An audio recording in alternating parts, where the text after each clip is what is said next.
All right, welcome back to the BookEnds YouTube channel. I'm James McGowan. I'm Jessica Faust.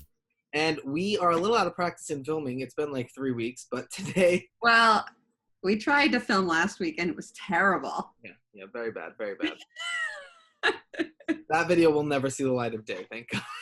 Really bad. But today we're picking up where we left off last week, and we are talking about what happens when a literary agent cannot sell your book. Which is a question we get all the time. Well, it's a good question because it's not uncommon. It does happen. Yeah. A lot of times the book an agent takes you on for may not sell. And so, of course, authors think, well, what are you going to do with me then? So I think this is probably one of the most common immediate concerns or questions an author has. And this is a conversation that should be had and can be brought up when you get that call, that offer of representation. Every agent and every agency is going to have a different answer to this question. So it's important to get a sense ahead of time of what that agent's answer would be. So there are a few different ways it could go, right? Like there's the way of we just move on to your next book. Right. Which is what most agents who are career agents, career meaning they're with you for the long haul. Right. They will begin planning your next steps, what makes the most sense for you, genre-wise and market-wise and concept-wise. And it'll be moving forward with your next book and really starting that process all over again, minus the querying, of course. Right. And also keep in mind that I think we sort of talk to and assume that most of our viewers are fiction writers. But things could be different if you're a nonfiction writer, that you may not have another book. Yeah. And so there are a lot of possibilities for you personally with that book. And this is whether you're fiction or nonfiction. If the book doesn't sell and you and the agent determine that we've run our course, we've tried everybody, there's not much we can do, there could be a conversation about you having the option to self-publish. And then there's of course, the second chance, which is sort of sliding it under the bed. That's old school. And moving on to your next project. And I think that is a conversation you also have to have with the agent. Is self-publishing at this point always the best option? It might not be if the agent really wants to sell you as a debut author. It also might not be if both of you recognize that things the editor said are problems that the book had, and maybe it does not make sense to publish the book in that case. Right. I think that most agents, if you're a fiction author especially, see that there's opportunity. They're not hopefully taking you on for one book and cutting you and moving on. That being said, I assume there are some who do that. Yeah, there are agents who do a book-by-book contract. There are agents who might shop your first book and just not resonate the same way with your next book. It's all possible. Yes. So having that conversation is important, and knowing how the agent answers and what kind of answer you want. Some authors are pretty happy with a book-by-book and also want the ability to move on. You and I both tend to be career agents. Pardon? We're brainstormers. Yeah, and in an ideal world, yes, I'm going to sell this book and it's going to sell very quickly, and then we are going to sell everything you ever write afterwards. But I can tell you right now that I have many a client who can say that not only did I not sell the first book, but I didn't sell the second book. And it happens. And there's a number of reasons why it happens. There is no cookie cutter path to getting published. No. Some people sell to the first editor they're ever submitted to. Some sell to the 50th on the third book. That game of comparison is dangerous in publishing because there's always, well, they sold for $1 million to their first book at 20. It just doesn't work like that. So sort of dispelling that and understanding that it happens that books don't sell and you just have to keep going forward. That's the only way you'll get published is important, especially when you're wondering, well, what's next? Yeah, and in addition to finding out from the agent sort of what do you do if the book doesn't sell, I think what I would also ask is, well, how do you work with me at that point? You know, like you said, we're both brainstormers. So I am already going, by the time I go out in submission, we're already going to be discussing your next book Yeah. and what you're writing while I'm busy submitting. And what we might be doing if we're getting feedback and rejections is having real conversations about, okay, these are some things that we are consistently getting that maybe we need to watch for in your next book. Maybe you need to watch for while you're writing, and then I can watch for as I'm editing. Yep. And we've done a video on this before too.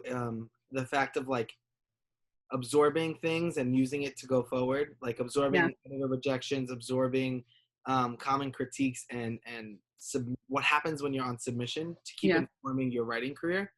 And all of that, keeping that ball moving is super important in terms of selling your books, right? Like keeping momentum keeps things going.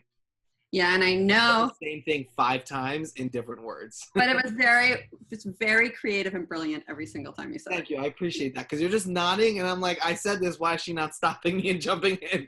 Because I'm trying not to forget what I wanted to say. Well, I hope you didn't forget, because something's got to end this. Well, I know somebody is going to say in the comments, well, can I revise and resubmit that same manuscript? Yes, that's a good one. And that, of course, I know you are all thinking, well, maybe I don't want to write the next book, but I love this book and I want this one published. So if it doesn't sell, can I just revise it based on the feedback we got from editors? This will depend on the agent. And that is a really good question to ask agents when they offer a rep. How do you feel about revise and resubmits? Also the feedback too. It will depend on the feedback, because not everybody gets detailed feedback in every pass too. And if you don't get that, it's almost a waste of your time to revise, because you're revising without a direction, because you don't know exactly why your book is getting rejected. Yeah, well, and also, you know, even feedback that feels very specific can be very general. And that's something that I often have a conversation with an author. Well, they'll say, well, this is easy. I just do this. And I'm like, yeah, it was more than that. If it was just that, the editor would have asked for a revision, or they would have said, you know, if you just do that, I'll take a second look.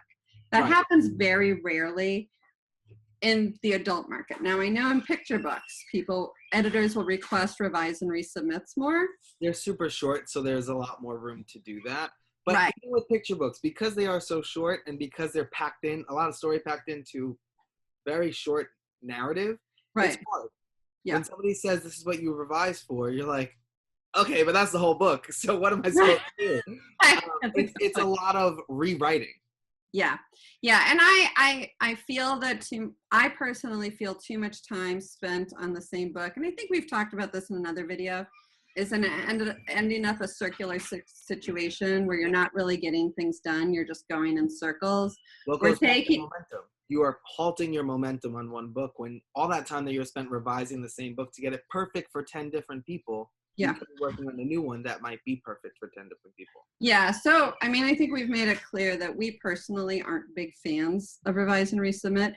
Interestingly enough, I have a client doing one now, which I said to her, I said, this is really rare, but in this particular situation, we were consistently getting the exact same feedback, but it's not a fix. She's completely rewriting the book. She's taking out entire characters and sections. Like, it's not just, I'm making this character nicer. It is a plot change. Like, we fully brainstormed as if this was a new book.